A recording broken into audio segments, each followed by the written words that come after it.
Final number 2 is about to begin between Semmy Schilt and Kyotaro.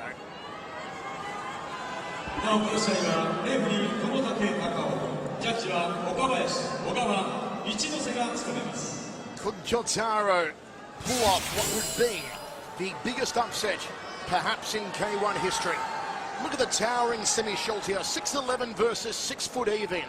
You've got to wonder what the game plan will be of Kyotaro to try and get on the inside of the best jab in the business. Kyotaro, who is sporting the prajeur here tonight, the Thai armbands around both biceps. Always worn by Muay Thai fighters, of which his coach is a former. Usually blessed by Buddhist monks, the prajeur, one of the many good luck amulets that Muay Thai fighters wear. Usually along with the mongkon and the floral arrangement around the neck.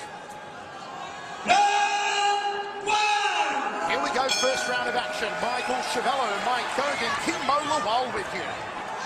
Kyotaro will do his best Forrest Gump impersonation and run around the ring. He'll look to counter-fight Semmy. Semmy will try and press him against the ropes. He'll use that lead leg front kick. He digs the balls of the feet into the liver, into the midsection, and that time into the groin. He also likes a good step-up knee. Sits behind a jab that he can use to knock out opponents. Equally strong of both hands is Semmy Schilt. Kyotaro, you see already, is preferring to circle into the right hand of Semmy rather than circle into the jab. And there's the first taste of that jab from Schilt. Checks the low kick. Kyotaro will need a minuscule opening to rush on in and try and plant the big bok choy with that overhand right. Easier said than done though, because have a look at the way that Schilt just cuts off the ring with a couple of steps. He is a truly Herculean figure, the man they call the Hightower. Head kick. Kyotaro now circles to the lead hand of Semmy as he changes it up and moves forward with his first flurry. Semmy being very cautious here as well. He's aware of that power in the right hand of Kyotaro. Kyotaro knocked out Melvin Manoff with that right hand. He knocked out Peter Urs with that right hand. But he has never fought somebody 6'11". Nice inside leg kick on the femoral profunda there from Kyotaro. I'm liking what I'm seeing out of Kyotaro so far. He's just trying to find his range still, but he's very mobile. And Semmy so far is having a difficulty cutting him off and getting him to, somewhere in the corner where he can unload. And there it is, the first power flurry from Kyotaro. And every time the K-1 heavyweight champion lands, this capacity crowd here at the Ariake Coliseum cheers. How it would be a major upset if Kyotaro can take out Semmy Schilt. Schilt has never lost an 8-man tournament he's been in, be it a regional K-1 tournament or 4 Grand Prix.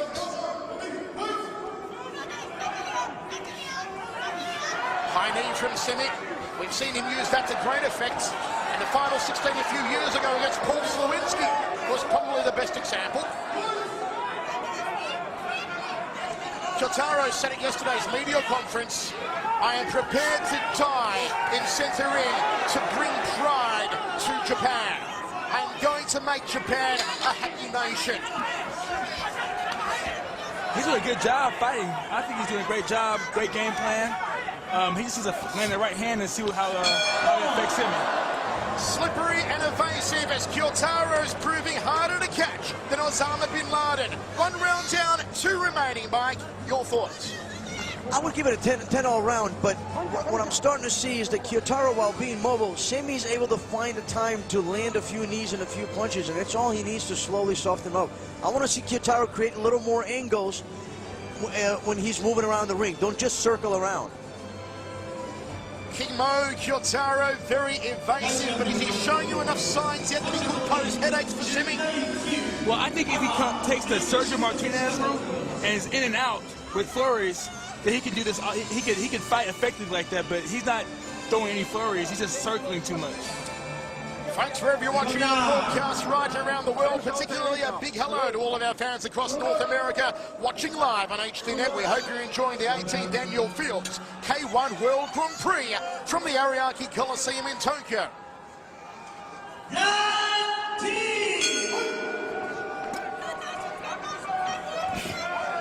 Semmy Schilt comes out jabbing. And Kyotaro, again doing his Seabiscuit, galloping around the ring.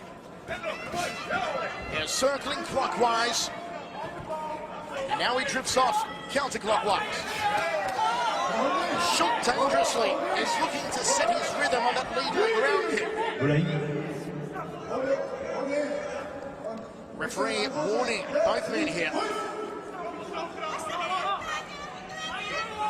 You've got to beware that teep kick of Semmy, the one he used to beat Jerome Labana last year, that he digs into the liver section. There's the high knee again.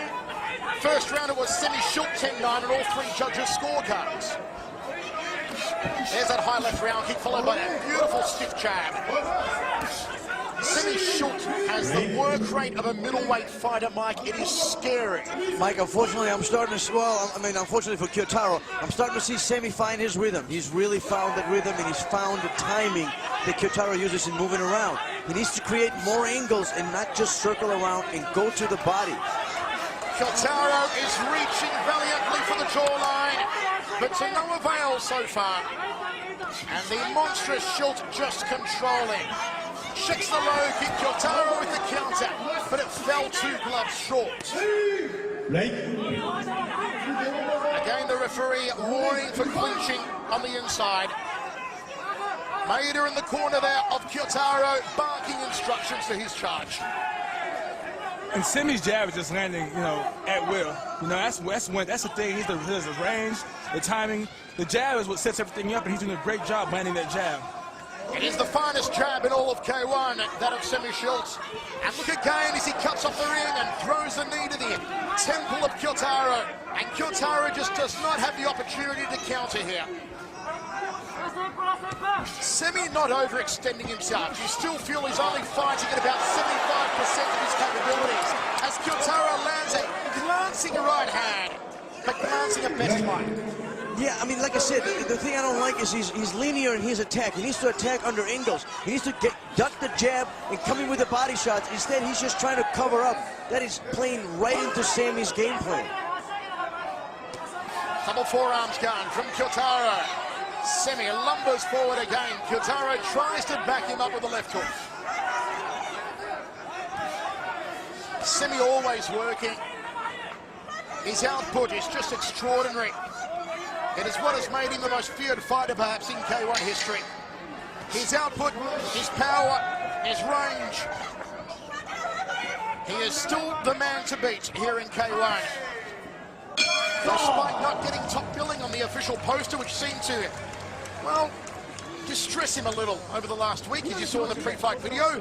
2 rounds down, 1 remaining. King Mo, if you're in the corner here of Kyotaro, what are you telling the heavyweight champion to do? Man, I'd be like, go crazy. It's the 3rd round. Just go crazy. Do what you gotta do to get this, do something. Because, Semmy's like a damn shark out there, landing whatever he wants, and he's stalking them, and he's just controlling everything. Look at that, landing everything. Semmy Schilt at -135 to win the tournament overall. -700 to beat Kyotaro. And once again, 2 judges give it to Semmy, 1 judge gives it a draw.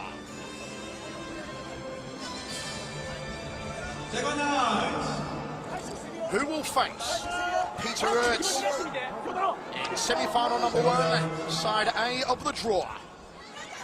Kyotaro has 3 minutes remaining to turn the time.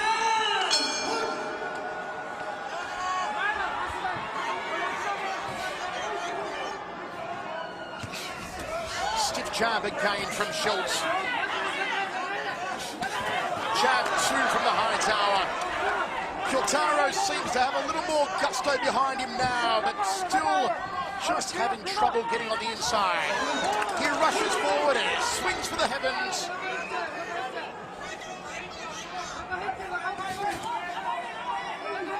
And Schilt just stamping his authority consistently here, dominating center ring, pushing Kyotaro to the outside. Now Kyotaro with the overhand left that went so high, St. Peter knocked it back.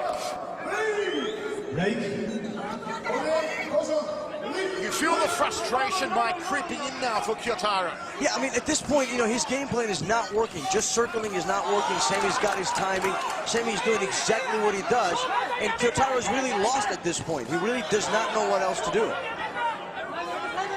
The only positive note to come out of this so far, from a tournament perspective, is that perhaps Kyotaro can take Semmy the distance here and maybe try and deplete his gas tank a little should he front up against a very fresh Peter Ertz in the semi-finals.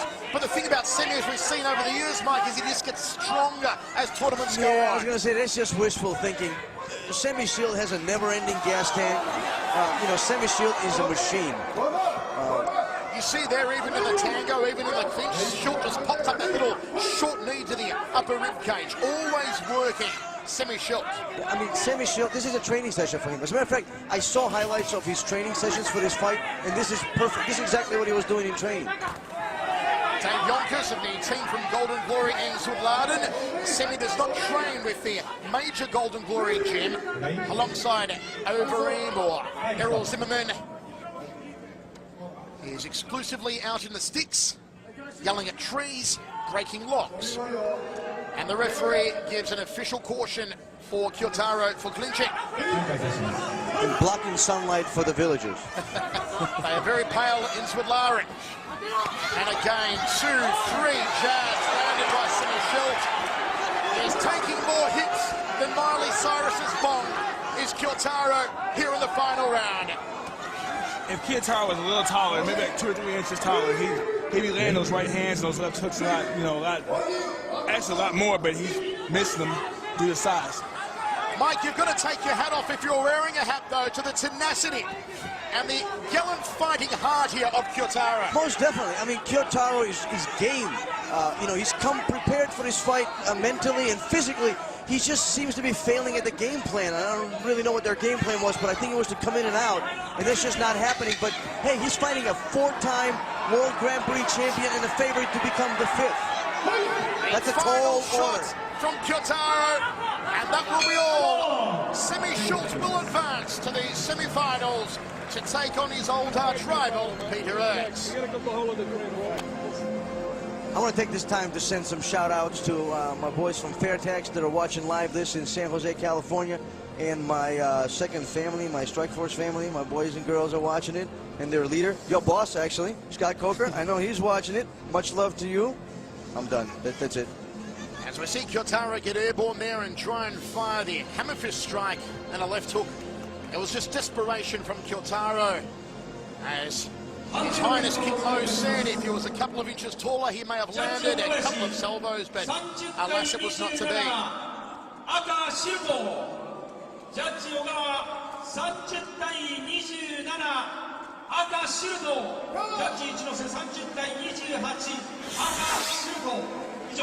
Semmy Schilt makes it through to the semi-final round yet again. 30-27